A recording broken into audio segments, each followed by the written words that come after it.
Hello everyone, welcome back to our channel. In today's video, I'll show you how you can fix WhatsApp not working on iPhone.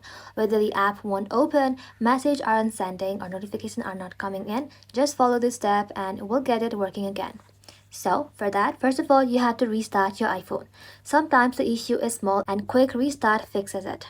So hold the power button and the volume up button and then slide to power off. Turn the phone back on and now try opening WhatsApp again.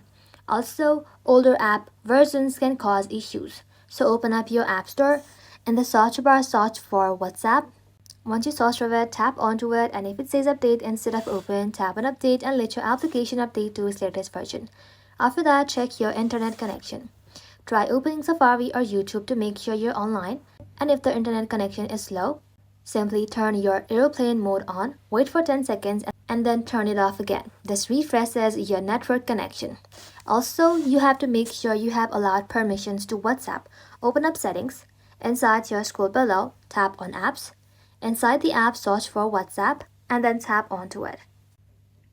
Just like that, make sure microphone, photos, notification, and cellular data are turned off. If any of these are off, WhatsApp may not work correctly.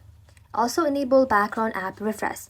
Inside settings, tap on general, tap on background app refresh, and then make sure WhatsApp is turned on.